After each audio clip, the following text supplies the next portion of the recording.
The steady hum of traffic outside barely registered in Lena Carter's mind as she sat at the tiny kitchen table of her cramped Chicago apartment. In her hands, a pile of medical bills loomed over her like a death sentence. $42,750. The cost of keeping her father alive. Her fingers trembled as she traced the numbers, exhaustion weighing down on her after another double shift at the local grocery store. 3 jobs, barely any sleep, and a diet of instant noodles hadn't been enough to keep the debt collectors at bay. With a deep breath, she shoved the bills into her bag. There was no time to dwell. Her morning shift at Melrose Cafe started in an hour. The cafe was warm, filled with the scent of freshly brewed coffee, a temporary escape from reality. She had barely tied her apron when the bell above the door chimed. He walked in like he owned the world. Ethan Sinclair. Tailored suit, steel gray eyes, an aura of quiet authority that demanded attention. Lena had served him before. Always the same order. Double espresso, extra shot, no sugar. And yet, in 8 months, he had never once looked at her. Until today. Lena took a slow breath, forcing her well-practiced customer service smile as she held the marker over the cup. "Name?" she asked, voice steady as always. Ethan Sinclair finally looked up, those sharp gray eyes scanning her like he was seeing her for the first time. "Are you new here?" he asked, brow slightly raised. Lena's smile didn't falter, though irritation flickered beneath her calm exterior. "Not exactly. I've been here for 8 months. You just never noticed." A ghost of amusement touched Ethan's lips like she had just piqued his interest. "Clearly an oversight on my part." He pulled out a sleek black card from his wallet and swiped it without glancing at the price. "Do something else. Have dinner with me." Lena blinked, caught off guard by the bluntness of his request. She had dealt with wealthy men long enough to recognize the entitlement in his voice. With a slow, measured movement, she slid his card back toward him. "I don't date customers, Mr. Sinclair." Instead of offense, Ethan merely tilted his head, a lazy, knowing smirk playing at the corner of his lips. "Everything has a price, Lena," he said smoothly, glancing at her name tag. "It's just a matter of finding the right number." Her chest tightened, the words cutting deeper than she cared to admit. He wasn't just speaking in generalities. He was testing her, pressing against something raw inside her. With a sharp clatter, she set his cup down on the counter, her eyes flashing. "Your espresso will be ready at the end of the bar, and don't come back." Ethan chuckled, unconcerned, and reached into his pocket. A small, embossed business card slid across the counter toward her. $500,000. One night. His tone was casual, as if he were proposing a simple business deal. Lena froze, her fingers gripping the edge of the counter until her knuckles turned white. Ethan met her gaze, unwavering. "You look like someone who could use the money." Lena wanted to slap him, to shred the card right then and there, but her body betrayed her. Instead of tossing it aside, her fingers brushed the edge, then, almost without thinking, slipped it into the pocket of her apron. When she spoke, her voice was ice. "Your espresso will be ready at the end of the counter." Ethan took his coffee and left without another word. The bell above the door chimed his exit, but Lena barely heard it over the pounding of her heart. She looked down at her pocket. The business card burned against her skin like a brand. She hated him, hated his arrogance, his audacity, the way he threw around money like it meant nothing. But most of all, she hated the whisper in the back of her mind, the one that spoke of medical bills, of dwindling options, of a father running out of time. Lena sat on the edge of her bed, fingers gripping the small business card so tightly that the edges crumpled. All day she had tried to ignore its existence, but every time she reached into her pocket, it was there, a silent, inescapable reminder. She had always believed she had principles, that she would never trade her dignity for money, but poverty had a cruel way of forcing choices upon people. Beside her, the hospital bills lay in a neat pile, the bold numbers staring back at her like a taunt. $42,750. No amount of overtime would ever be enough. No miracle was coming, but one phone call, could change everything. Lena closed her eyes, inhaled deeply, and pressed the number. The phone rang 3 times before it was answered. "Lena, Ethan's voice was smooth, confident, as if he had expected this. She swallowed hard, trying to steady her voice. "I hate you," she whispered, as if saying it would somehow preserve the last shred of her pride. Ethan didn't even flinch. "That's not a requirement," he replied, amusement lacing his tone. "I only care about your answer." Lena's grip tightened on the phone. The words caught in her throat, but when they finally came, they didn't sound like her own. "Tomorrow night. Send me the address." There was a brief pause, like he hadn't expected her to give in so easily, but when he spoke again, his voice was just as composed as before. "Royal Windsor Hotel, Penthouse Suite, 8 p.m. The call ended. Lena stared at the screen, her pulse pounding so hard she could hear it. What had she just done? The following evening, she stood outside the Royal Windsor, its towering glass facade gleaming under the city lights. The winter air bit at her exposed skin, but her fingers were even colder as they clenched around the strap of her purse. Every step forward felt like a mistake, but turning back wasn't an option. The penthouse was another world. Floor-to-ceiling windows framed the Chicago skyline, the golden glow of city lights flickering against polished marble floors, but none of it held her attention as much as the man waiting inside. Ethan Sinclair lounged in a leather chair, a glass of whiskey in hand, his piercing gaze sweeping over her. "You're punctual," he observed, like she was an employee arriving on time for a meeting. Lena took a steady breath, forcing herself to meet his gaze. "Let's just get this over with." Ethan arched a brow, setting his glass down. "Direct. I like that." He walked over to the table, opened a sleek briefcase, and slid a stack of papers toward her. Lena glanced down. A contract. Her lips curled in something that wasn't quite a smile. This was it, the final step. Without hesitation, she picked up the pen and signed her name. A signature on a page, a price agreed upon, a deal made, but neither of them realized that this night wouldn't just bind them legally, it would entangle them in ways neither had foreseen. Lena woke up to the soft glow of city lights filtering through the thick curtains of the penthouse suite. She lay still for a moment, letting reality settle in. The contract was signed, the money was transferred. This was supposed to be the end of it. She turned her head. Ethan was still asleep beside her, his breathing steady. Without his usual sharp gaze, he almost looked human? But Lena refused to let that thought linger. Slowly, she slipped out of bed, picked up her clothes, and dressed in silence. She had thought she would feel relief. Instead, standing at the elevator, something heavy coiled in her chest. She hadn't submitted to Ethan.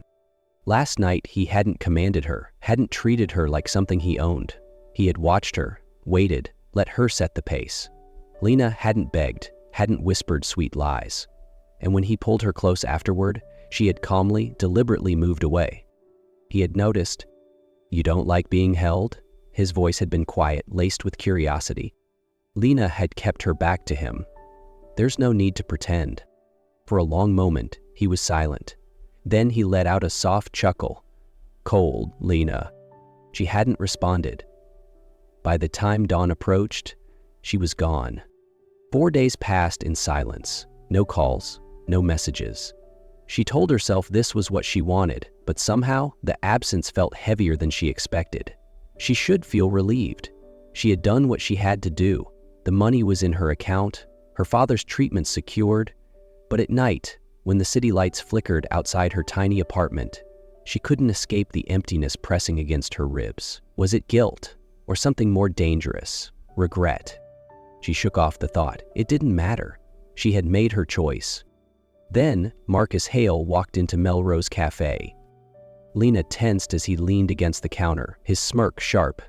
"Just wanted to chat about your relationship with Ethan." "There is no relationship," she replied. Marcus placed his phone on the counter. "I think you'll want to see this." Her world shattered as she read the messages. Marcus, "Bet you can't make a girl like that agree." Ethan, "Everyone has a price. It's just a matter of finding the right number." Marcus, "Prove it." Ethan, $500,000. One night. Watch me. Minutes later, she stormed into Ethan's office, her eyes blazing. "Explain." Ethan glanced at the screen, his jaw tightening. He exhaled. It was a mistake. Lena let out a bitter laugh. No, Ethan. It was an insult. When he stepped forward, she backed away. Did you ever see me as a person? His silence was answer enough. Reaching into her pocket, she pulled out the check, throwing it at him. Take your money, she said, voice shaking, and stay the hell away from me. She walked out. Ethan stood there, staring at the check on the floor. For the first time in his life, he had lost something that money couldn't buy back. Ethan Sinclair was used to winning. He had bought, acquired, and controlled countless companies. He had crushed rivals, bent markets to his will. But for the first time in his life, he realized that not everything could be bought. And what he had just lost might be the most valuable thing he had ever had. The silence of his penthouse felt suffocating. The bed, too large, too empty. He told himself it was just another business deal gone wrong, just another miscalculation. But every time he reached for his phone, only to stop himself. Every time he passed by Melrose Cafe and saw her laughing with a customer, something inside him cracked a little more. He had underestimated her, and now he was paying the price. Since the moment Lena walked out, he hadn't been able to focus. Work, billion-dollar deals, the financial empires he had built, all of it felt meaningless. But what haunted him most wasn't the loss. It was knowing that he had hurt her. Lena was different. She hadn't bowed to money, hadn't played sweet to please him. She was the first person who had ever made him feel small, and that terrified him. He tried texting her. No response. Calling. Blocked. But no matter how hard she tried to erase him from her life, Ethan couldn't do the same, which was why he found himself at the hospital. 3 days later, Lena walked into her father's hospital room, a cup of hot soup in hand. Dad, I got... She stopped cold. Someone was already there. Ethan Sinclair. He stood by the bed, his usual arrogant confidence replaced by something quieter, more real. Beside him, her father's doctor held a folder of medical records. Lena's stomach clenched. What the hell are you doing here? Ethan turned to her, those gray eyes steady. Making sure your father gets the treatment he needs. Her grip on the soup tightened. I don't need your charity. The doctor cleared his throat. Lena, he didn't just cover your father's medical bills. Thanks to his anonymous donation, we were able to expand the experimental treatment program to more patients. Lena stared at Ethan, torn between fury and something dangerously close to gratitude. He stepped closer, his voice softer than she'd ever heard it. I didn't do this out of guilt. I did it because I wanted to help you, help your father, not because I expect anything in return. Her heart pounded. Could she trust him? 3 weeks later, Lena received shocking news. Ethan was cutting ties with Marcus Hale and restructuring his company. She stared at the financial article on her phone. Sinclair Holdings severs partnership with Hale Investments, a bold move by Ethan Sinclair.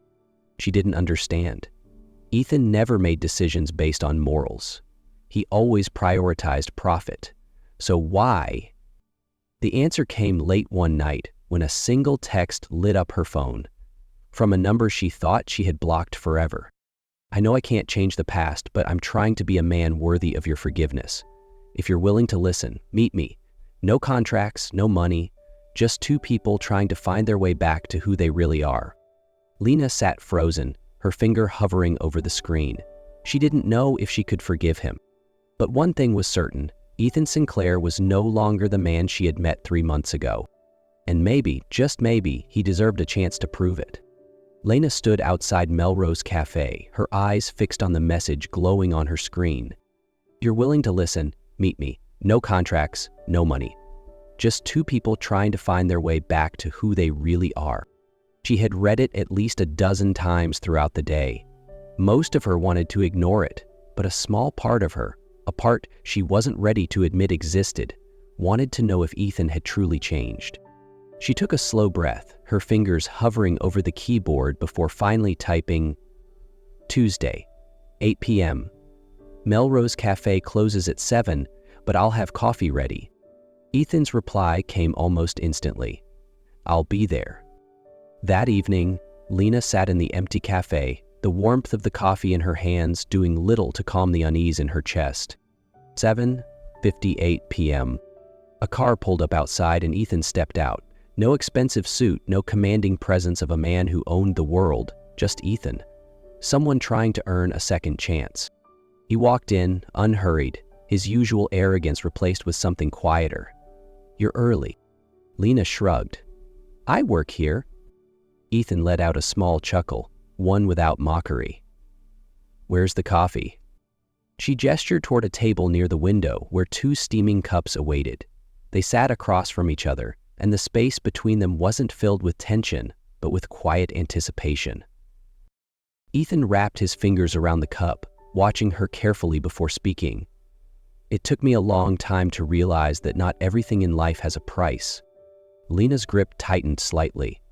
"And now you think you can buy my forgiveness?" Ethan shook his head. "No, I don't want to buy anything from you anymore." His voice was lower, more sincere than she had ever heard it. "I just want you to know that what I've been doing, it's not about making up for my mistakes. It's about becoming better." She studied him, then set her coffee down. "And you think a few good deeds erase everything?" His gaze didn't waver. "No, but I hope they can be a start." Outside, the streetlights flickered, their glow reflecting on the glass window, as if the whole city was holding its breath, waiting for her answer. She exhaled slowly, the anger inside her no longer burning as fiercely as before. "One coffee doesn't change everything." Ethan tilted his head slightly. "What about dinner?" A small, unexpected smile tugged at Lena's lips. "You really don't give up, do you?" He smiled back, but this time there was no arrogance in his expression, only something soft, something real. "No, because you're worth trying for." For the first time in months, Lena didn't feel pressured, didn't feel controlled. Just two people trying to find each other in a world that had once torn them apart. Maybe this wasn't the end. Maybe this was just the beginning. Lena never thought Ethan Sinclair was the kind of man who pursued someone with patience, but as it turned out, he didn't give up easily. After that night at Melrose Cafe, he didn't push for forgiveness. No extravagant gifts, no empty promises. Instead, he showed up in quiet, thoughtful ways. Every morning, her coffee was waiting with a small note. "Have a good day." On late nights, he sat in the cafe's corner, reading, never demanding her attention. Sometimes he simply walked her home, close enough for her to feel his presence, but far enough so she never felt pressured. "I don't expect anything," he said one rainy evening as they sheltered under an awning. "I just want to be here." Lena paused, studying him, not as the man who once saw everything as a transaction, but as someone trying to be better. Taking a deep breath, she reached out, letting her hand rest over his. "Ethan, I was wrong to think you couldn't change." For a moment, Ethan said nothing. Then, his fingers tightened around hers, his expression softer but resolute. "I won't make you regret this." Lena hesitated. The past still lingered between them, a shadow that neither of them could completely erase. But when she looked into his eyes, she didn't see the cold, calculating businessman who had once made her an offer in a cafe. She saw a man who had fought for her, who had chosen her not as a prize, but as something he wasn't willing to lose. She took a deep breath, then finally, truly let go of the doubt. "I know." Beneath the small umbrella in the pouring rain, they stood side by side. No more distance, no more fear. And this time, Lena didn't let go.